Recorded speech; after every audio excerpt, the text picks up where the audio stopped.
பாருவோட அடுத்த சம்பவம் ரெடி. அடுத்த பாட்காஸ்ட் சம்பவம் உறுதி. பல பேரை கதற விடணும். ஏன்னா எல்லாம் இன்டர்வியூலாம் கொடுத்து ஃபேன்ஸ் ஃபெஸ்டிவல் இந்த ஃபெஸ்டிவல் முடிச்சிட்டாங்க. தலைவி அடுத்த ஆரம்பிச்சிட்டாடா வேறு லெவலில். விஜே புனிதா இருக்குது பாருங்கள். ஸோ அது கூட வந்து ஒரு இன்டர்வியூ இருக்குது. ஸோ இதில் இன்னமும் பயங்கரமாக எதிர்பார்க்கலாம். வேறு லெவல்மா. பாரு பேக் டு பேக் அடிச்சுக்கிட்டே இரு. அதாவது பாருவும் கமருதீன் இல்லாமல் வந்து சூப்பர் சிங்கர் நடத்திட்டாங்க. ஓகே, அது சூப்பர் சிங்கர் நிகழ்ச்சி பார்ப்பாங்க. உங்களை யாரும் மதிக்க மாட்டாங்க. இவங்களை யாரும் மதிக்கல, அது வேறு விஷயம். ஆனால் பிக் பாஸ் கொண்டாட்டத்தில் வந்து பாருவும் கமருதீன் வருவாங்களா? கண்டிப்பாக வரணும். வரலன்னா எவனும் பார்க்க மாட்டான்.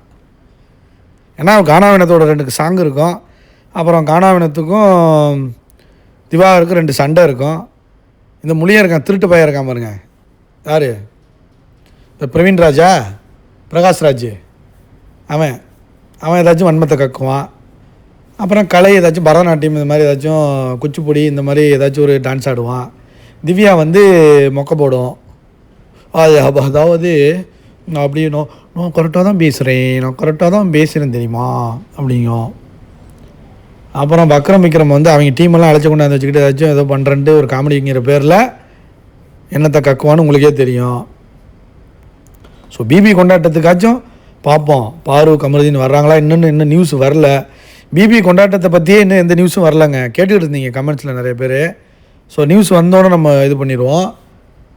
ஆனால் அடுத்த இன்டர்வியூ கமருதீன் இருப்பான்னு நினைக்கிறேன். அதில் அந்த ஸ்டூடியோஸில் கமருதீனும் வந்து இன்டர்வியூ கொடுப்பான்னு நினைக்கிறேன். கண்டிப்பாக பாரு கொடுத்துருக்குன்னா கண்டிப்பாக அவன் கொடுக்க வாய்ப்பு இருக்குது. இல்லை பாரு மட்டும்தான் கொடுக்குதா என்னன்னு தெரில. ஸோ மதுரைக்கு போயிட்டு திரும்ப ரிட்டன். ஸோ இங்கே வந்துருச்சு சென்னைக்கு. ஸோ வேறு லெவல் சம்பவம் உறுதி.